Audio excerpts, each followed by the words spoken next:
અમદાવાદના દર્દીઓને આરોગ્યલક્ષી સુખાકારીમાં વધારો કરવા તેમજ આરોગ્યની સારવાર અને સુધારાને વધુ વેગ આપવા અમદાવાદમાં અદ્યતન 50 બેડની hospital empire doctor house Kargil petrol પંપની પાસે ઉદ્ઘાટન કરવામાં આવ્યું હતું.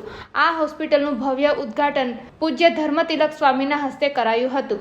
અગ્રણી મલ્ટી સ્પેશિયાલિટી હોસ્પિટલ તબીબી આધુનિક પ્રગતિ કરીને આરોગ્ય સારવાર સંભાળ હેઠળનું વ્યાપક શ્રેણીનું અહીં ઉદ્ઘાટન થયું છે. મારું નામ ડૉક્ટર ઘનશ્યામ બગડિયા છે. હું એમડી ફિઝિશિયન છું. આ એમ્પાયર મલ્ટી સ્પેશિયાલિટી હોસ્પિટલ આજે અમે ઉદ્ઘાટન કરી છે. 25 વર્ષના અનુભવ બાદ એવો વિચાર આવ્યો કે સાથે ટીમ મળીને જો આપણે આવી હોસ્પિટલની રચના કરીએ તો ખૂબ સારી રીતે કાર્ય થઈ શકે.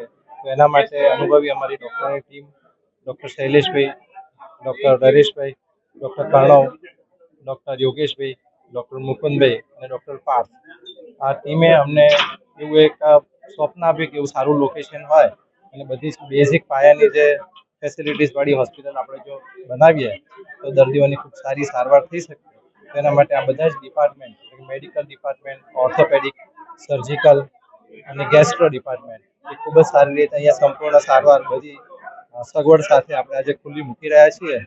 અને એના માટે એક આ લોકેશન પણ અમારું બહુ જ અમને સારું મળી ગયું અને એના કારણે અમે બહુ સારી રીતે દરેક દર્દીની આઈસીયુ સાથે, એચડીયુ સાથે, ડાયાલિસિસ સાથે, 2 અદ્યતન ઓપરેશન થિયેટરો સાથે બહુ સારી રીતે બધા દર્દીઓને અમે સગવડ અને સારવાર પૂરી પાડી શકીશું.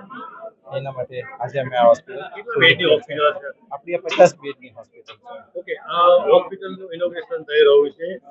સરકારી કોઈ યોજનાઓ અંતર્ગત લાભાર્થીને કોઈ લાભ મળશે? ના, આપણે સરકારી કોઈ પણ યોજનાનો આની અંદર આપણે લાભ નથી આપવાના, કારણ કે 25 બેડની જ અમારી આ પ્રીમિયમ હોસ્પિટલ છે.